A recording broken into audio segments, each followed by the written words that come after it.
they added that they could play different ways.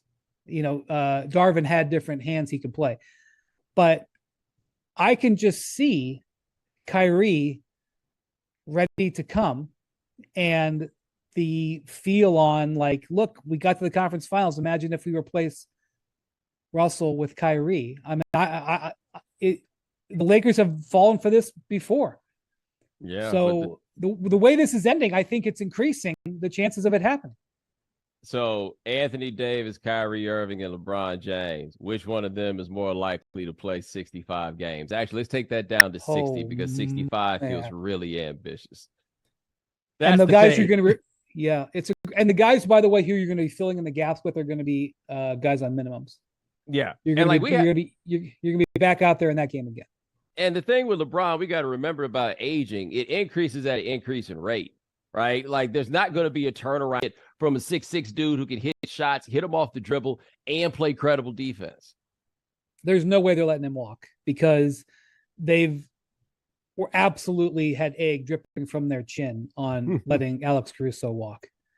And Reeves, let's just be honest, he's their third best player. Yeah. He's their third best player. You can't let your third best player walk. Also, there's some restrictions on what he can be offered. He can be offered the Gilbert Arenas rule, Carlos Boozer rule, whatever you want to call it. Mm-hmm. I think they're keeping him. But if they jettisoned D'Angelo Russell, Malik Beasley has a team option. They could just cut him. If they said we're not going to sign Hachimura, or like maybe tried to offer Hachimura in a sign and trade somewhere, they could. It would take a little bit of maneuvering, and Kyrie would probably have to not take the max, or they would have to work on something with Dallas. But they can get there.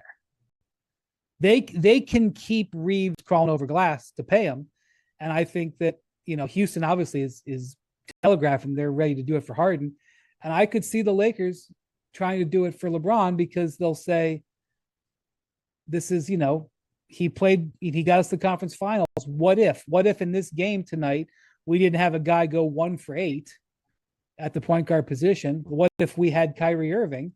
We'd have won." I can see them totally talking themselves into it and going, "We didn't get anything out of Russell. We didn't get anything out of Vanderbilt. We'll find another way to replace Hachimura, and we didn't get anything out of Beasley." I can see them talking themselves into it, and it's what I was thinking tonight as I was watching this game play out, especially as the Nuggets just put them down in the sleeper hold in the fourth quarter. I'm like, I could see it, and I know it's not something that Laker fans would want to hear right now, but I think it's going to be one of the big fallouts of this of the way this series has gone.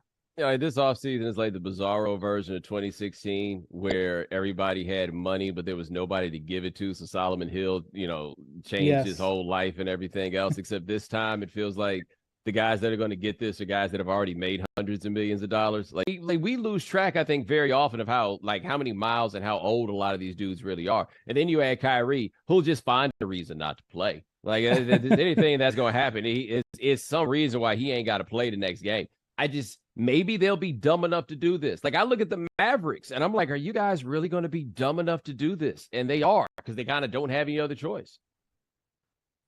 Yeah, well, the Mavericks, they've got more, chips on the table. They're still holding what they invested to get them. But if the Mavericks, like the only thing I'll say about the Mavericks is if Kyrie says, "Hey, I'm going to the Lakers and I'll go to the Lakers for X, or you can trade me and get something back," I think the Mavericks, if they're put up against a wall, would probably have to cooperate, and that's one of the reasons why I've heard people float some Kyrie things to me, and I can't rule it out because even though I know the Mavericks don't want to, they might have to, and that brings in more teams. And this is the thing, neither Kyrie or Harden. And Houston, who has already been through this, is like, yeah, come on back. We'll do that. Oh, okay. That seems like a great idea. Kyrie Irving in a similar situation where I mean, what a league. That's just the whole thought I have as I see through all of this. Like the talent is spread out enough and there's just enough parity that everybody can really trick themselves into what might be some horrible ideas. Yeah, I mean, paying James Harden $50 million a year over 4 years, which is what it seems like there appears to be an appetite for.